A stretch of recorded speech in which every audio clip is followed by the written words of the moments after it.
ദൈവനാമം മഹത്വപ്പെടുമാറാകട്ടെ. കർത്താവിൽ പ്രിയരെ, നിങ്ങൾക്കെല്ലാവർക്കും ഈ സന്ദേശത്തിലേക്ക് പ്രാർത്ഥനാപൂർവം സ്വാഗതം. ഇന്ന് ഞാൻ നിങ്ങളോട് പങ്കുവയ്ക്കുവാനായിട്ട് ആഗ്രഹിക്കുന്നത് പ്രാർത്ഥനയെക്കുറിച്ചാണ്, പ്രാർത്ഥനയുടെ ശക്തിയെക്കുറിച്ചാണ്. പ്രിയപ്പെട്ടവരെ, ഏത് അർദ്ധരാത്രിയിലും ഓടിച്ചെന്ന് അഭയം പ്രാപിക്കാൻ തക്കവണ്ണം നമുക്കൊരു നല്ല സ്നേഹിതനുണ്ട്. ആ നല്ല സ്നേഹിതൻ നമ്മുടെ പ്രാർത്ഥന കേൾക്കുന്നതായ കർത്താവായ യേശു ക്രിസ്തുവാണ്. ഈ സന്ദേശം നിങ്ങൾ മുഴുവനായിട്ട് ശ്രദ്ധിക്കുവാനായിട്ട് ഞാൻ ആഹ്വാനം ചെയ്യുകയാണ്. ഇതിനകത്ത് വേദപുസ്തകത്തിൽ നിന്ന് ഒരു പ്രത്യേക ഉദാഹരണവും അതോടൊപ്പം തന്നെ എൻ്റെ ശുശ്രൂഷയിൽ ഞാൻ കണ്ടതായ ഒരു ദൈവീകമായ പ്രവർത്തനത്തെയും കുറിച്ച് നിങ്ങളോട് പങ്കുവെച്ച് നിങ്ങൾക്ക് വേണ്ടി പ്രാർത്ഥിക്കണം എന്ന് ഞാൻ ആഗ്രഹിക്കുകയാണ്. ഇങ്ങനെ ഒരു ചൊല്ലുണ്ട്: പ്രസംഗിക്കുന്നവരെ ലോകം അറിയും, എന്നാൽ പ്രാർത്ഥിക്കുന്നവരെ ദൈവം അറിയും.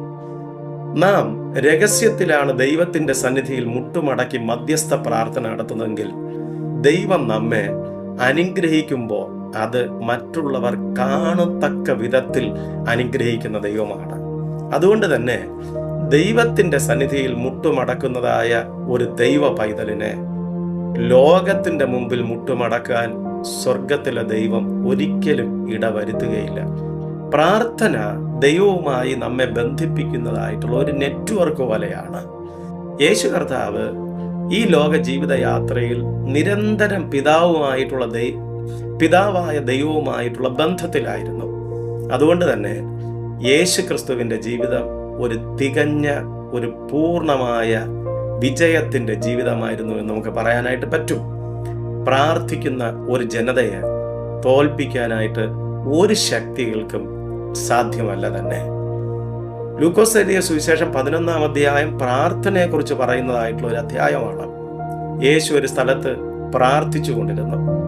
പ്രാർത്ഥന കഴിയുമ്പോൾ യേശുവിന്റെ ശിഷ്യന്മാരിൽ ചിലര് യേശുവിന്റെ അടുക്കൽ വന്ന് പറഞ്ഞു: കർത്താവേ, യോഹന്നാൻ തന്റെ ശിഷ്യന്മാരെ പ്രാർത്ഥിക്കാനായിട്ട് പഠിപ്പിച്ചതുപോലെ ഞങ്ങളെയും പ്രാർത്ഥിക്കാനായിട്ട് പഠിപ്പിക്കണമേ എന്ന്. യേശു അവർക്ക് പ്രാർത്ഥനയുടെ ഒരു മാതൃക പറഞ്ഞു കൊടുത്തതിന് ശേഷം അതിൻ്റെ 5 മുതൽ 13 വരെയുള്ള വാക്യങ്ങളിൽ ഒരു ഉദാഹരണവും കർത്താവ് അവർക്ക് വിശദീകരിച്ചു കൊടുക്കുകയാണ്. ഈ ലൂക്കോസ് സുവിശേഷം 11-ാം അധ്യായത്തിന്റെ 5-ാമത്തെ വാക്യം പറയുന്ന ഇങ്ങനെയാണ്: നിങ്ങളിൽ ആർക്കെങ്കിലും ഒരു സ്നേഹിതനുണ്ട് എന്നിരിക്കട്ടെ. അവൻ അർദ്ധരാത്രിയിൽ അവന്റെ അടുക്കൽ ചെന്ന്, സ്നേഹിത, എനിക്ക് 3 അപ്പം വായ്പ തരണം എന്ന് പറയുകയാണ്. അതിൻ്റെ കാരണങ്ങളെല്ലാം ആ ഭാഗത്ത് വിശദീകരിക്കുന്നുണ്ട്. എങ്കിലും ഇവിടെ നമ്മൾ ശ്രദ്ധിക്കണം, പ്രാർത്ഥന എന്ന് പറയുന്നത് എൻ്റെ ഒരു സ്നേഹിതന്റെ അടുക്കൽ സഹായം അഭ്യർത്ഥിച്ചുകൊണ്ട് ഞാൻ കയറി ചെല്ലുന്നത് പോലെയാണ്. ഒരു മടിയും കൂടാതെ ഏത് അർദ്ധരാത്രിക്കും എൻ്റെ സ്നേഹിതന്റെ അടുക്കൽ എനിക്ക് ചെല്ലാനായി കഴിയും. ആ സ്നേഹിതനോട് എൻ്റെ സങ്കടങ്ങളും ആവശ്യങ്ങളും എല്ലാം പറയാനായിട്ട് കഴിയും എന്നുള്ളതാണ്. അങ്ങനെ നമ്മുടെ സങ്കടങ്ങളും നമ്മുടെ വേദനകളും ഒക്കെ പങ്കുവയ്ക്കാനായിട്ട് നമുക്കൊരു നല്ല സ്നേഹിതനുണ്ട്. ആ സ്നേഹിതന്റെ പേരാണ് കർത്താവായ യേശു ക്രിസ്തു. ഏത് രാത്രിയിലും യാതൊരു ലജ്ജയും കൂടാതെ നമുക്ക് കടന്നു ചെല്ലാനും നമ്മുടെ സങ്കടങ്ങളും നമ്മുടെ വേദനകളും ഒക്കെ പങ്കുവയ്ക്കുവാനും ഒക്കെ കഴിയുന്നതായിട്ടുള്ള ഒരു നല്ല സ്നേഹിതനാണ് നമ്മുടെ കർത്താവായ യേശു ക്രിസ്തു. എൻ്റെ പ്രിയപ്പെട്ട ദൈവത്തിൻ്റെ മക്കളെ, നിങ്ങൾ ഒരുപക്ഷെ ഈ സന്ദേശം കേൾക്കുമ്പോൾ ജീവിതത്തിൻ്റെ കഠിനമായ ശോധനയിലൂടെ കടന്നുപോയിക്കൊണ്ടിരിക്കുന്നുണ്ടാവാം. നിങ്ങളുടെ ജീവിതത്തെ നോക്കി നിങ്ങൾ പറയുന്നുണ്ടാവാം, അർദ്ധരാത്രിയുടെ അനുഭവമാണ് എൻ്റെ ജീവിതം. ചുറ്റും നോക്കിയാൽ ഇരുട്ടല്ലാതെ മറ്റൊന്നും കാണാനായിട്ട് കഴിയാത്തതായിട്ടുള്ള ഒരു സാഹചര്യം, ഭയം തോന്നുന്നതായിട്ടുള്ള ഒരു ചുറ്റുപാടുകൾ, ഉറക്കം നഷ്ടപ്പെട്ടു പോയതായിട്ടുള്ള അനുഭവങ്ങൾ, ഇത്തരത്തില് വേദനയുടെയും തകർച്ചയുടെയും പരാജയത്തിൻ്റെയും ഭീതിയുടെയും മധ്യത്തിലൂടെ നിങ്ങൾ കടന്നു പോകുന്നുണ്ടെങ്കിൽ ഈ ദൈവത്തിൻ്റെ വചനം ഇന്ന് നമുക്ക് നൽകുന്നതായ സന്ദേശം നിങ്ങളുടെ ജീവിതത്തിൻ്റെ അർദ്ധരാത്രികളുടെ അനുഭവത്തിലും നിങ്ങൾക്ക് ഓടിച്ചെല്ലാനും നിങ്ങളുടെ സങ്കടങ്ങൾ പറയാനും നിങ്ങളുടെ കണ്ണുനീര് സമർപ്പിക്കുവാനുമായിട്ട് നിങ്ങൾക്കൊരു ഇടമുണ്ട്. അത് കർത്താവിൻ്റെ പാദപീഠമല്ലാതെ മറ്റൊരിടമല്ല. ഈ സ്നേഹിതനോട് നമ്മൾ മധ്യസ്ഥത ചെയ്താൽ ഈ സ്നേഹിതൻ നാം ചോദിക്കുന്നതിലും നനയ്ക്കുന്നതിലും അത്യന്തം പരമായി നമുക്ക് വേണ്ടി ചെയ്തു തരാൻ തക്കവണ്ണം കഴിവുള്ളതായ ഒരു നല്ല സ്നേഹിതനാണ്. ഈ സ്നേഹിതൻ നമ്മുടെ മുറിവുകളെ വെച്ച് കെട്ടുന്ന സ്നേഹിതനാണ്. എണ്ണ പുരട്ടി ശമിപ്പിക്കുന്നതായിട്ടുള്ളൊരു നല്ല സ്നേഹിതനാണ്. ഞാനും നിങ്ങളും എത്തേണ്ട ഇടത്ത് നമ്മെ കൊണ്ടുചെന്ന് എത്തിക്കുന്നതായിട്ടുള്ള ഒരു സ്നേഹിതനാണ് ഈ അർദ്ധരാത്രിയിൽ നമുക്ക് ചെന്ന് മുട്ടി വിളിക്കാൻ കഴിയുന്നതായ ഈ നല്ല സ്നേഹിതൻ.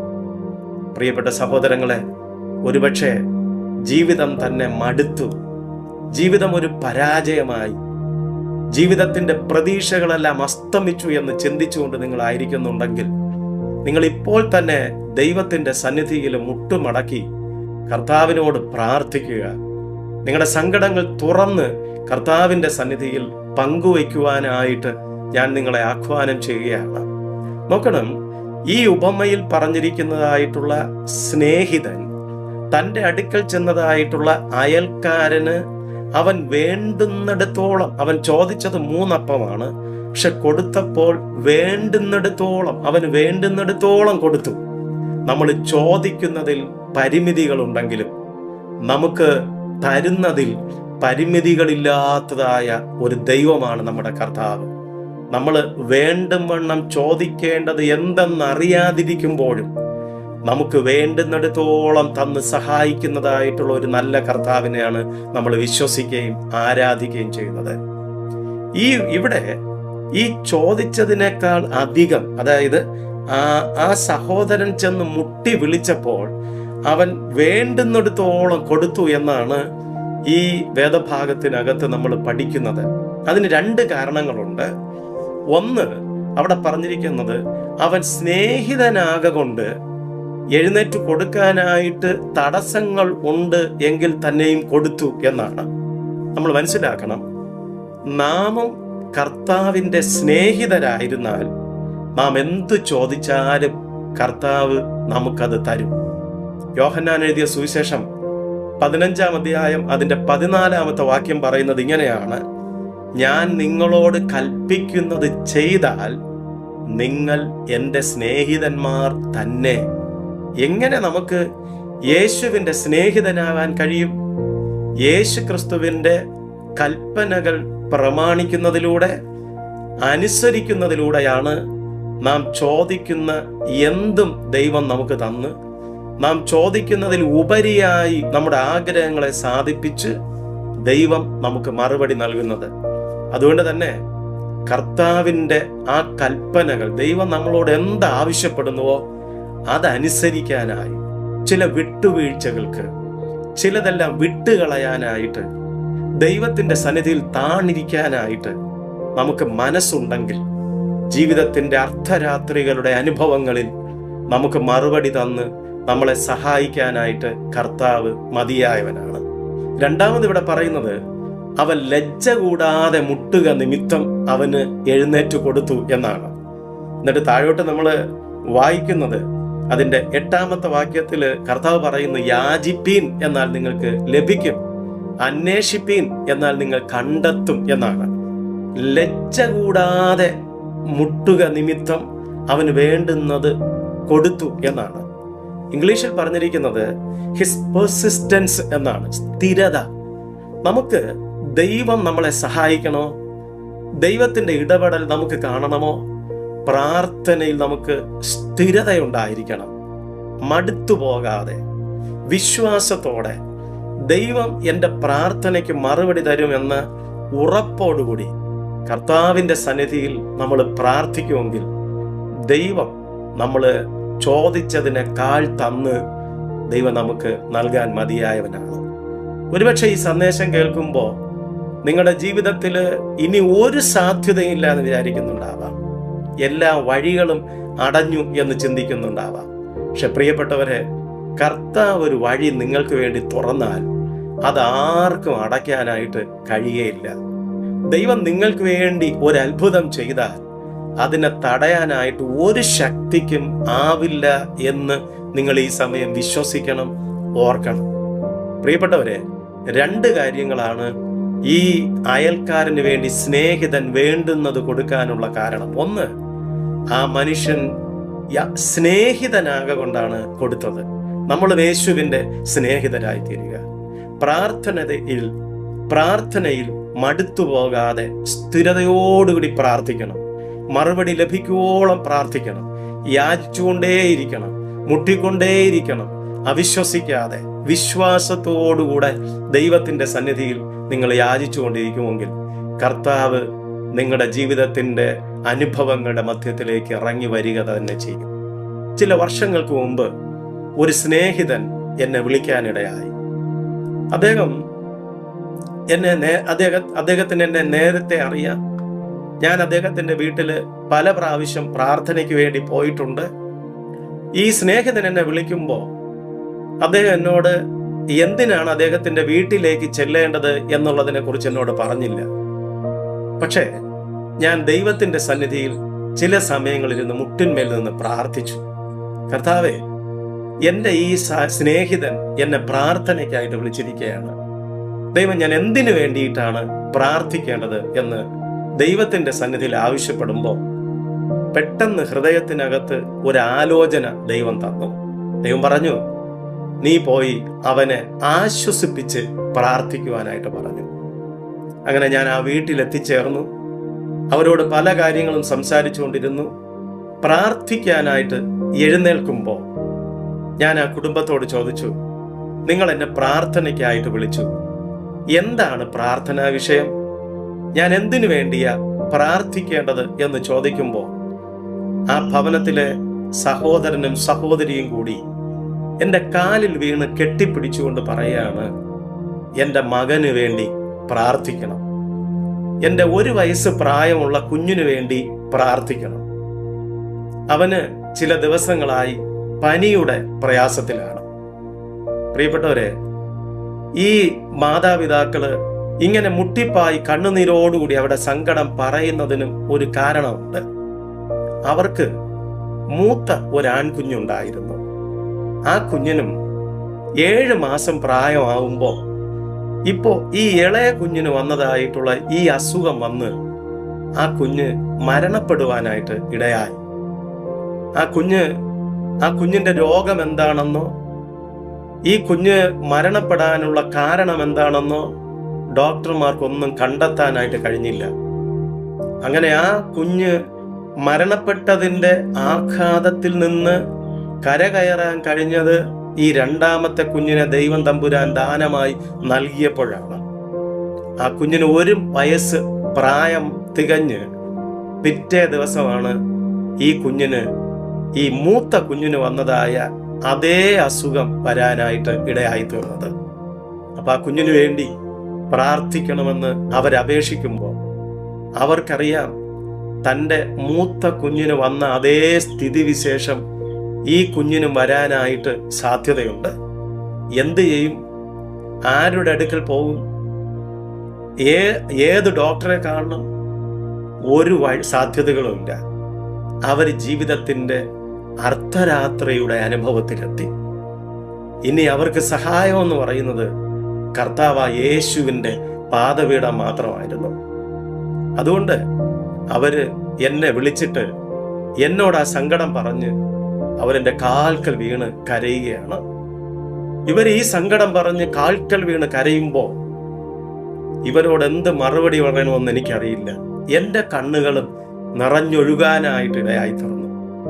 ഞാൻ അവരോട് പറഞ്ഞു, നമുക്ക് ഒരുമിച്ച് പ്രാർത്ഥിക്കാം. അങ്ങനെ ഞങ്ങൾ ഒരുമിച്ച് ആ പൈതലിന് വേണ്ടി പ്രാർത്ഥിച്ചുകൊണ്ട് നിൽക്കുമ്പോൾ പെട്ടെന്ന് ദൈവത്തിൻ്റെ ആത്മാവ് എൻ്റെ ഹൃദയത്തിനകത്തൊരു ബോധ്യം തരികയാണ്. ആ ബോധ്യം ഇങ്ങനെയാണ്: ഈ കുഞ്ഞിനെ വളർത്തി വലുതാക്കാനാണ് ഞാൻ ഈ കുടുംബത്തിന് കൊടുത്തത്, മരണത്തിന് വിട്ടുകൊടുക്കാനായിട്ടല്ല.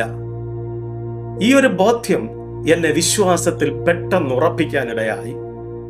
ഞാൻ ആ വചനം തന്നെ ചൊല്ലി ഉറക്കെ പ്രാർത്ഥിക്കുകയാണ്. ഈ കുഞ്ഞിനെ മരണത്തിന് വിട്ടുകൊടുക്കാൻ തയ്യാറല്ല. വളർത്തി വലുതാക്കാനാണ് ദൈവം തമ്പുരാൻ ഈ കുഞ്ഞിനെ ഈ കുടുംബത്തിന് നൽകിയത് എന്ന് ശക്തമായി പിശാചിനോട് മല്ലുപിടിച്ച് ആ ഒരു പ്രാർത്ഥന നടത്തുകയാണ്. ആ പ്രാർത്ഥന കഴിഞ്ഞ് ആമേൻ പറഞ്ഞ് ഞാൻ ആ കുടുംബത്തെ ആശ്വസിപ്പിച്ച് ധൈര്യപ്പെടുത്തി മടങ്ങിപ്പോകാനിടയായി. പ്രിയപ്പെട്ടവരെ, ദൈവത്തിന്റെ കൃപയും അത്ഭുതം എന്ന് പറയട്ടെ, ആ കുഞ്ഞിന്റെ പനിയെല്ലാം വിട്ടുമാറാനും പൂർണ്ണ ആരോഗ്യവാനായി ദൈവം അവനെ ആ കുടുംബത്തിന് നൽകുവാനും ഇടയായി. പക്ഷേ ഈ ഒരു ദൈവപ്രവൃത്തി നമ്മൾ മനസ്സിലാക്കണമെങ്കിൽ ഇതിനെ കുറച്ചുകൂടി നമ്മൾ മുമ്പോട്ട് പോകേണ്ടിയിരിക്കുന്നു. അതായത് ചില വർഷങ്ങൾ കഴിഞ്ഞപ്പോൾ ദൈവം തമ്പുരാൻ വീണ്ടും ആ കുടുംബത്തിനകത്ത് മൂന്നാമതൊരു ആൺകുഞ്ഞിനെ കൂടി നൽകി. എന്നാൽ ആ കുഞ്ഞിനും ഈ മൂത്ത 2 കുഞ്ഞുങ്ങൾക്കും വന്നതായ അതേ അസുഖം വരാനിടയായി. അങ്ങനെ ആ മൂന്നാമത്തെ കുഞ്ഞും മരണം എന്ന യാഥാർത്ഥ്യത്തിന് കീഴടങ്ങേണ്ടി വന്നു. ഒരേ അസുഖത്താൽ ഒന്നാമത്തെയും മൂന്നാമത്തെയും കുഞ്ഞുങ്ങൾ മരണപ്പെട്ടു പോയപ്പോൾ ഞാൻ ഇന്ന് ഈ സന്ദേശം നിങ്ങളോട് പങ്കുവെക്കുമ്പോൾ രണ്ടാമത്തെ കുഞ്ഞിനെ ദൈവം ആരോഗ്യത്തോടെ സന്തോഷത്തോടെ ഇന്നും നിലനിർത്തിയിരിക്കുന്നു എന്നുള്ളതാണ് ദൈവത്തിന്റെ അത്ഭുതം, ദൈവത്തിന്റെ മിറക്കിൾ എന്ന് പറയുന്നത്. പ്രിയ സഹോദരങ്ങളെ, നമുക്കൊരു നല്ല സ്നേഹിതനുണ്ട്. ഏതർദ്ധരാത്രിയുടെ അനുഭവത്തിലും നമ്മൾ എന്ന് മുട്ടുമടക്കിയാൽ, മുട്ടി വിളിച്ചാൽ നമുക്ക് വേണ്ടി വാതിൽ തുറന്നു എന്ന് നമ്മുടെ ആവശ്യത്തെ നിവർത്തിച്ചു തരുന്ന, നാം ചോദിക്കുന്നതിലും നനയ്ക്കുന്നതിലും അപ്പുറമായി നമുക്ക് വേണ്ടി പ്രവർത്തിക്കുന്ന ഒരു നല്ല സ്നേഹിതൻ. ആ കർത്താവ് മരണത്തിൽ നിന്ന് നീക്കുപോക്കുകൾ തരുന്ന ദൈവമാണ്. ഈ നല്ല സ്നേഹിതൻ നമ്മുടെ ഏത് നിലവിളിയെയും കേട്ട് ആ നിലവിളിക്ക് ഉത്തരം തരുന്നതായിട്ടുള്ള ഒരു കർത്താവാണ്. പ്രാർത്ഥനയുടെ ശക്തി എന്ന് പറയുന്നത് നമ്മൾ വിചാരിക്കുന്നതിനേക്കാളും ശ്രേഷ്ഠമായ ഒരു അനുഭവമാണ്. ഏത് അടയ്ക്കപ്പെട്ടതായ വാതിലുകളും തുറക്കാൻ പ്രാർത്ഥനയ്ക്ക് ശക്തിയുണ്ട്. അപ്പോസ്തല പ്രവൃത്തികൾ 12-ാം അധ്യായത്തിൽ അതെ പത്രോസിനെ ആക്കിയിരിക്കുമ്പോൾ ഒരു സഭ ശ്രദ്ധയോടുകൂടി പ്രാർത്ഥിച്ചത് നിമിത്തം ആ ജയിലറയ്ക്കകത്ത് നിന്ന് പത്രോസിനെ ദൈവം തമ്പുരാൻ പുറത്തു കൊണ്ടുവരികയാണ്. പ്രാർത്ഥിക്കാൻ മനസ്സുണ്ടെങ്കിൽ പ്രവർത്തിക്കാൻ ഒരു ദൈവമുണ്ട്. മുട്ടുകുത്താൻ മനസ്സുണ്ടെങ്കിൽ അത്ഭുതങ്ങൾ ചെയ്യാൻ, നിങ്ങളുടെ ജീവിതം ഒരു അത്ഭുതമാക്കി മാറ്റാൻ കഴിവുള്ള ഒരു കർത്താവ് ഇന്നും ജീവിക്കുന്നു. പ്രിയ ദൈവ പൈതലേ, നീ മറ്റൊന്നും ചെയ്യണ്ട. ഈ കർത്താവിന്റെ പാദപീഠത്തിൽ വീണ് കർത്താവിനോട് പറ, ദൈവമേ, നിന്റെ ഒരു സ്നേഹിതനാക്കി എന്നെ മാറ്റണേ. എനിക്ക് പ്രാർത്ഥിക്കാൻ, സ്ഥിരതയോടെ പ്രാർത്ഥിക്കാൻ കൃപ തരണേ. വിശ്വാസത്തോടെ അത്ഭുതങ്ങൾ ഏറ്റെടുക്കാൻ സഹായിക്കണമേ എന്ന് പ്രാർത്ഥിക്കുമ്പോൾ ദൈവം തമ്പുരാൻ നമ്മുടെ കുടുംബത്തിനകത്ത്, നമ്മുടെ വ്യക്തി ജീവിതത്തിൽ അത്ഭുതങ്ങൾ ചെയ്യുക തന്നെ ചെയ്യും. ഈ വചനത്തെ നിങ്ങൾ ഏറ്റെടുക്കുക, പ്രാർത്ഥിക്കുക. നമുക്ക് ഒരുമിച്ച് ദൈവത്തോട് പ്രാർത്ഥിക്കാം. ഒരുമിച്ച് പ്രാർത്ഥിക്കാം. സ്നേഹവനായ ദൈവമേ കർത്താവേ, ഈ നല്ല സമയത്തിനായി സ്തോത്രം. ഈ സമയം ഞങ്ങൾ ഒരുമിച്ച് പ്രാർത്ഥനയോടെ അങ്ങയുടെ അടുക്കിലേക്ക് വരികയാണ്. കർത്താവേ, അങ്ങ് ഞങ്ങളുടെ നല്ല സ്നേഹിതനാണെന്ന് ഞങ്ങൾ മനസ്സിലാക്കുന്നു. കർത്താവേ, ഞങ്ങളുടെ കർത്താവേ, ഈ പ്രാർത്ഥനയിൽ കൂടെ പ്രാർത്ഥിക്കുന്ന അനേകർ ജീവിതം ഒരു അർദ്ധരാത്രിയുടെ അനുഭവത്തിലൂടെ കടന്നു പോകുന്നവരാണ്. രോഗികളായിട്ടുള്ളവരുണ്ട്, കുടുംബം തകർന്നത് നിമിത്തം ഭാരപ്പെടുന്നവരുണ്ട്, ഒരു തലമുറ ഇല്ലല്ലോ എന്ന് ഓർത്ത് നിരാശപ്പെടുന്നവരുണ്ട്. ഭർത്താവിന്റെ മദ്യപാനം, മക്കളുടെ മദ്യപാനം, സാമ്പത്തിക തകർച്ച, ഭാവി ഒരു വ്യക്തതയില്ലാതെ മുമ്പോട്ട് പോയിക്കൊണ്ടിരിക്കുന്ന അനുഭവം, നീറുന്ന പ്രശ്നങ്ങൾ, ഇങ്ങനെ ആത്മഹത്യയുടെ വക്കിൽ വരെ എത്തി നിൽക്കുന്നതായിട്ടുള്ള ആളുകൾ ഈ വചനം കേട്ട് പ്രാർത്ഥിക്കുന്നുണ്ടല്ലോ. സർവശക്തനായ ദൈവമേ, അങ്ങയുടെ അത്ഭുതത്തിന്റെ കരം അവരുടെ മേൽ വയ്ക്കണമേ കർത്താവേ. ദൈവത്തിന്റെ പ്രവൃത്തി യേശു ക്രിസ്തുവിൻ നാമത്തിൽ നിന്റെ മക്കള് അനുഭവിക്കട്ടെ ദൈവമേ. രോഗത്തോടോ മനസ്സ് തകർന്നവരായോ ആരെങ്കിലും ദൈവമേ നിന്റെ സന്നിധിയിൽ ഇപ്പോൾ നിലവിളിക്കുന്നുണ്ടെങ്കിൽ കർത്താവേ, നീ അവരെ സഹായിക്കണമേ എന്നടിയൻ പ്രാർത്ഥിക്കുന്നു. യേശു ക്രിസ്തുവിന്റെ നാമത്തിൽ നിന്റെ മക്കളുടെ ജീവിതത്തെ ബന്ധിച്ചിരിക്കുന്ന സകല ബന്ധനങ്ങളും, ഇരുട്ടിന്റെ ശക്തികളും, പാപശക്തികളും, ശാപങ്ങളും വിട്ടുപോകട്ടെ എന്ന് കൽപ്പിക്കുകയാണ്. Thank you Jesus. നിന്റെ ജനത്തെ നീ തൊട്ടതിനായി സ്തോത്രം. ദൈവിക സമാധാനത്തെ പകരുന്നതിനായി നന്ദി. യേശു ക്രിസ്തുവിന്റെ വിലയേറിയ നാമത്തിൽ തന്നെ. ആമേൻ, ആമേൻ. വിശ്വസിക്കുക, കർത്താവ് നിങ്ങളുടെ ജീവിതത്തിൽ ഒരു അത്ഭുതത്തെ ചെയ്യും. നിങ്ങൾക്ക് ഈ സന്ദേശം വളരെ അനുഗ്രഹപ്രദവും പ്രയോജനപ്രദവുമായിരുന്നു എന്ന് ഞാൻ വിശ്വസിക്കുകയാണ്. ഈ സന്ദേശം നിങ്ങൾ മറ്റ് അനേകർക്ക് ഷെയർ ചെയ്ത് കൊടുക്കാനായിട്ട് ഞാൻ നിങ്ങളോട് ആവശ്യപ്പെടുകയാണ്. അതോടൊപ്പം തന്നെ കമന്റ് ചെയ്യുക, ലൈക്ക് ചെയ്യുക, സബ്സ്ക്രൈബ് ചെയ്യുക. ദൈവം നിങ്ങളെ അനുഗ്രഹിക്കട്ടെ. വീണ്ടും നമ്മൾ ഒരുമിച്ച് കാണുവോളം ക്രിസ്തുവിന്റെ സ്നേഹത്തിന്റെ മറവിൽ ദൈവം നമ്മളെ മറച്ചുകൊള്ളട്ടെ. ആമേൻ, ആമേൻ.